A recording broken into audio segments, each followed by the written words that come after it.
Hello and welcome. I am Jebba tonight. Borno State government to close all internally displaced people's camps by the first quarter of next year. Flood-sacked communities in Edo State, residents there call for urgent intervention by the government. And traders clash with developers over ownership of market space in Abuja, alleged disregard of court judgment on the property. And Slovenia calls in army and police to disperse migrants flood into the country by bus from Croatia. Head on business news tonight. The Debt Management Office, DMO, says Nigeria's external debt profile now stands at $11 billion.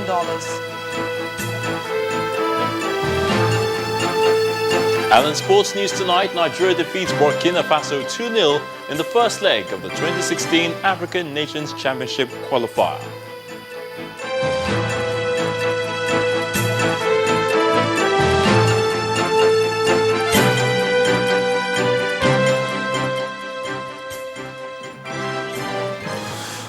We begin tonight from Nigeria's northeast, where the Borno State government says it intends to close all internally displaced people's camps by the first quarter of next year.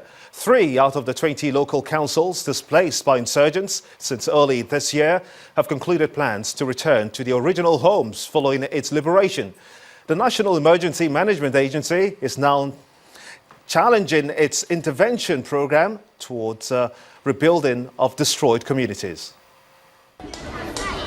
After several months of being displaced by the Boko Haram insurgents who took over 20 local government areas in Borno State, for the people, it's now time to return home. The Nigerian military commenced offensive operation liberating some of the lost towns where civilians are already picking up the pieces of their lives. The governor of Borno State, Governor Kashim Shettima, is more concerned about rebuilding lost homes and closing up makeshift camps.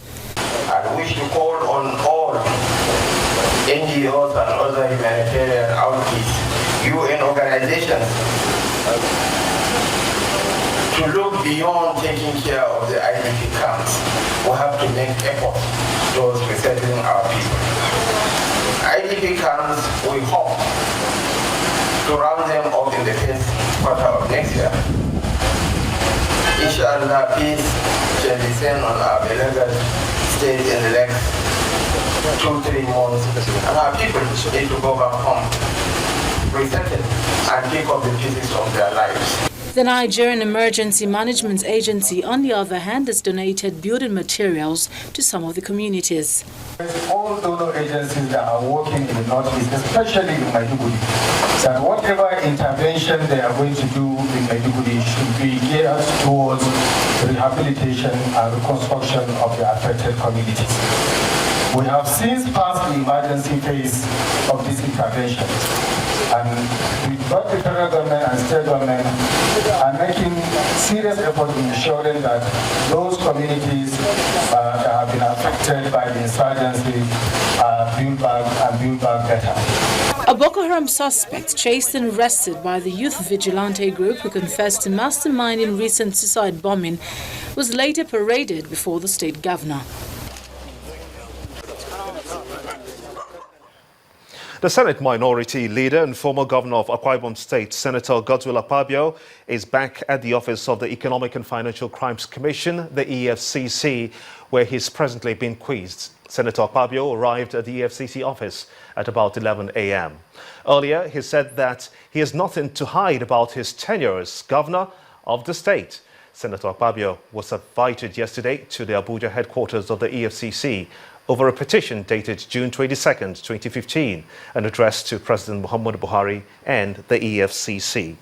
The petitioner, Leo Akpabio, alleged that Senator Akpabio fraudulently converted 108.1 billion naira belonging to Akpabio State during his tenure as governor.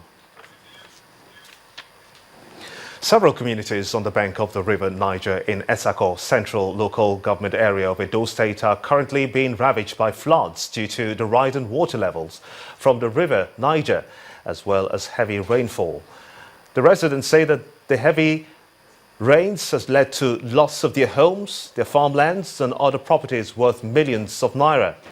and are appealing to both the state and the federal government to urgently come to their aid. Almost a recurrence of the 2012 flood disaster in these coastal communities along the River Niger in Esako Central Local Government area of Edo State. The continuous rise in the water level of River Niger, occasioned by days of continuous heavy rainfall, resulted in these submerged houses, flooded streets, churches and schools. This one, I will not suspect it's coming like this. Okay, we're here. Daba, need the Daba. Ofupo Day, Akpabio Day, Osomegbe Day, Duchi Day. We are the same, like we are there for water cover us. Farmlands are not spared by the flood, and in a race to save what is left, the people resort to premature harvest of crops on farms affected by the flood. The only secondary school in Udaba community has been forced to embark on a compulsory vacation for over a month running due to the flood. You see, this water is even supplies. The even carries our mother cassavas, both our crops, both everything. We are just suffer. No, both our houses, water carry our houses. Na canoe we dey use no help. I beg you. Who can help us? Make it come help us. Chief Izuagbe Omogaba is the leader of Udaba community. He appeals to the federal and state governments to urgently come to their aid. Come. So we be so whether government they can help us to see we survive. Ability not be say as we don't survive for the river, and then any person no miss for it. We thank God, but as government they help us before, we still beg when government help us. And the same way the governor of Edo State, we still appreciate. As they say that the big government they build house for it, and then now the house now no corporate, nowhere you can stay, and nobody can come out the place say we go so where go stay. You know say you go safe. When you carry food, where you go carry food, put for head they go. There's no way for vehicle. There's no way for under anything unless the canoe, and the canoe now you know surplus here, so who no get them be like say the person don't die with that. A visit to the flood victims resettlement camp under construction by the federal government showed that although the project is still far from completion, a few of the workers were seen on site. With the water level increasing by the day, what is important now is for the government to quickly mobilize help for these residents before something worse happens. Bodisadu Oloru Jebba Road is a federal road that links other parts of the northern states in the country. The 26-kilometer road is in a bad shape. Motorists and commuters who ply the road have appealed to the federal government to speed up action in the reconstruction of the bad portion. According to them, armed robbers have cashed in on the state of the road to rob road users, leading to the loss of lives and property. From a bird's eye view, the sight of heavy-duty vehicles can make any driver about to go this road cringe. A journey of 30 minutes now takes days on the Jebba road, which has been in a terrible state for a long time now.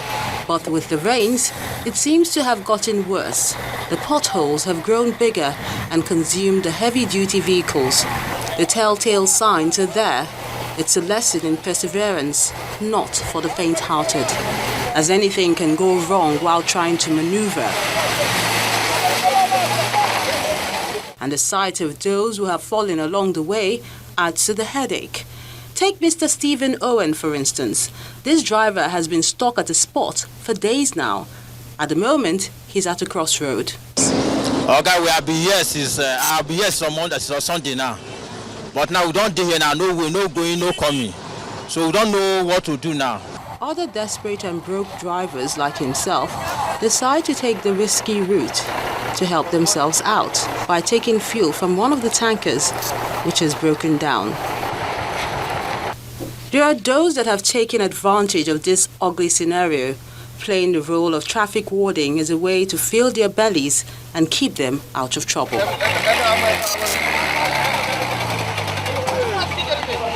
All this drama is not music to the ears of the community, and they are crying out. The situation here is really bad for business. Most of us can't get our goods across. The Deputy Speaker of the Kwara State House of Assembly, who is an indigene of Jebba, explains that several letters have been written to the appropriate authorities on the condition of the road and pleads with the federal government to intervene. This road is very short, very quick, but now it takes them weeks before they can pass through Ilorin to Jebba. The Deputy Speaker of the Kwara State House of Assembly will be speaking the minds of many when he says the only official the people want to see on the roads are the ones going to fix it. In part two, after the break, the federal government warns electricity distribution companies against the use of substandard materials. We have that details shortly after now. Stay with us.